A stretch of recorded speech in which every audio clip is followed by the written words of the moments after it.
Alex lettuce in a cup. 32nd day, mainit na umaga. Kinalat na naman chicken.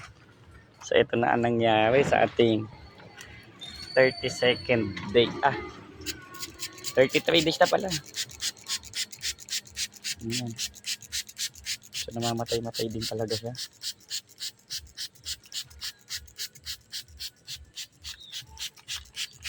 Pero partida pa yan. Ano pa yan? May tingin ko hindi magsusurvive yung iba. So wala tayong magagawa. That's the case. Battle of the Fittest. So 33 days na to. 33 days pa, 32.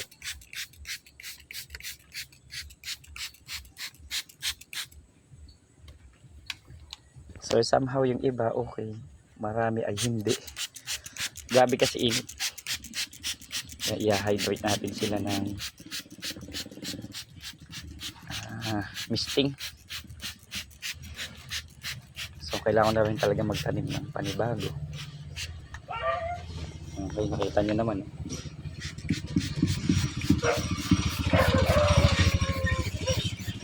So, parang dito magsusugat, may tama ugat na ito. Hindi na ako maasa dyan. Ito din. Magaganyan. So 33 days, ganyan na itsura. Maliit masyado. Hindi ko sure dahil luma yung seed o ano. Tapos siyempre sa isang dang olmetico, ayan lang natira.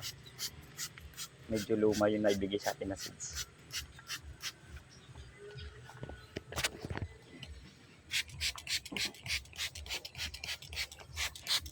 Sa akin naman hinahayaan ko na magkaganito dahil to test din naman kung they can survive nila, no? If they can. Mayap na mga din kasi masyadong baby mo, kumbaga dapat they can surpass yung matinding init. Pero guys, pagka ano naman, pagka napalaki mo naman sila, nag-a-adapt din naman yan.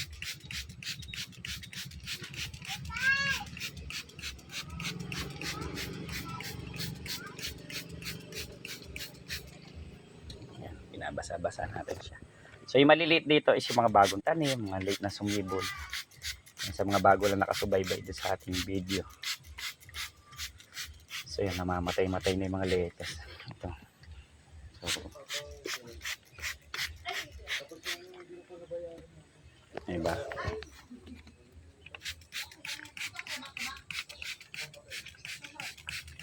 So sa atin, we will try our best kung talaga siya mag-survive. Kumbaga sa ano mabubuhay siya, di mabuhay. Kung hindi, edi hindi na.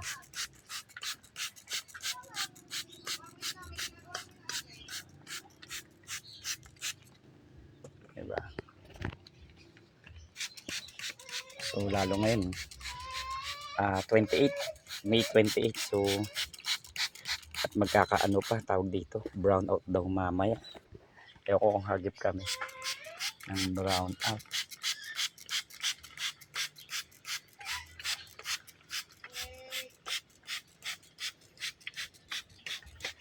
Yan, ano natin sila, na-hydrate kasi mamaya mas mainit pa yan.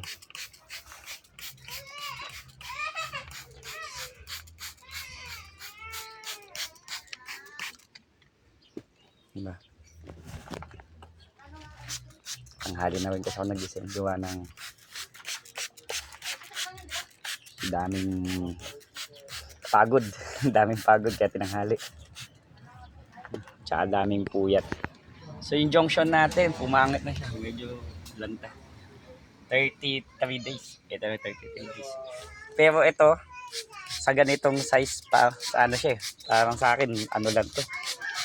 25 days lang yung ganyang itsura. Ito, lalo na dito. Masyado siya maliit sa sukat niya. Kasi nakapag-grow din naman ako ng ganyan na 30 plus days pero parang pang harvest na. Hindi ko sure kung dahil sa luma yung seeds or yung variety. Kasi siyempre Olmeti pong baga sa tao may mga iba-iba pang level ng variety. Ano. Medyo punggok. Kasi dati nakabili ako sa isang supplier natin ng lettuce na buto. Pero lintik yung laki niya talaga, sobra. Pero Olmeti din siya, no? Talaga nga namang ang laki ng buto. Tsaka yung germination niya ang bilis. Mataas yung germination rate.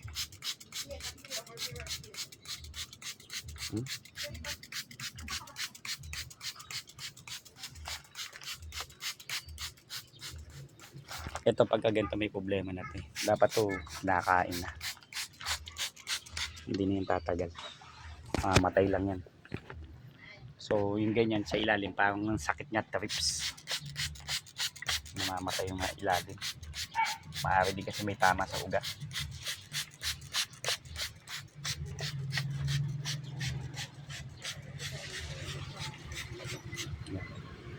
So na-hydrate natin sila para hindi nila masyado maramdaman yung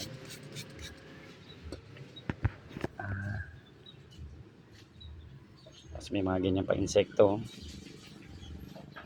Kawawa naman. So ang daming kaaway nitong lettuce ko, walang kakampi kundi ako lang. Supposed to be kakampi niya yung araw, kasi siyempre para sa photosynthesis. Kasi yung araw sobrang sakit, no? Yung araw ay masyadong hapdi, no? Sa totoo kung sa standard ng mga nag-hydroponics o talagang ganito yung method, ano yan, may pan, may hihigop yung para matanggal yung init, at the same time may auto misting yun, no? Magbi-misting siya pag naramit niya yung sobrang init, lalo ba tumabot ng 33 degrees onward. So pinyus misting niya kasi para hindi mag-wilting. Okay, iba automatic yan, magbi-misting na siya.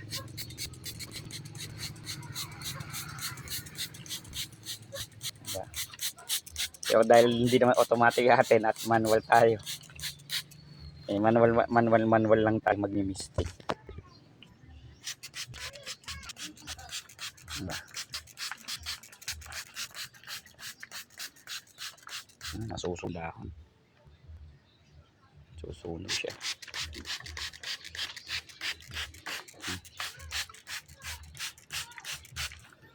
Sa akin pinagsasawa ko muna sila sa tubig para sa tao naliligo din. Sana makasurvive sila.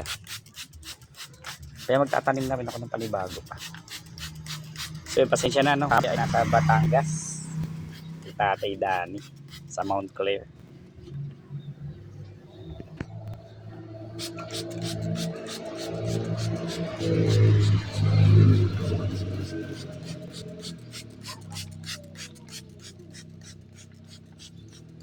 Ayos na.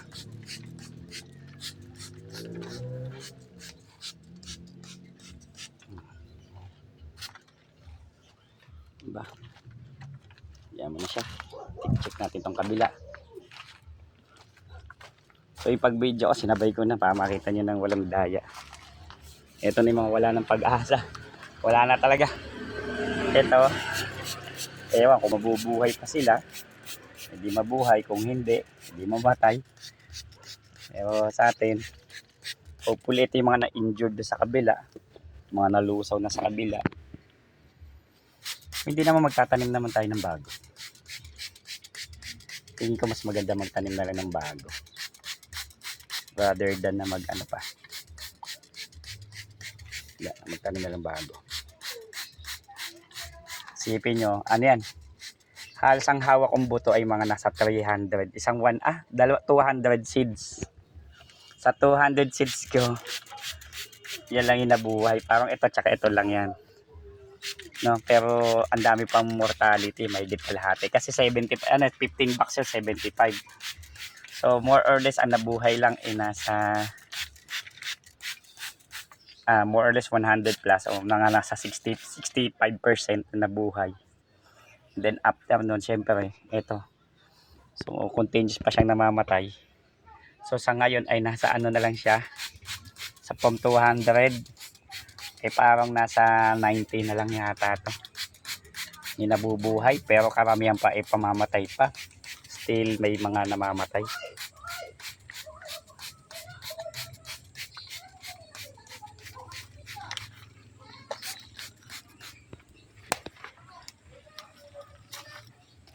So ayan.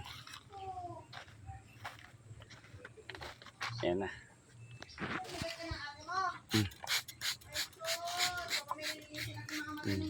33 o 32 days na pa. Okay. So yun yung update natin na. Naubos ko lang itong ano.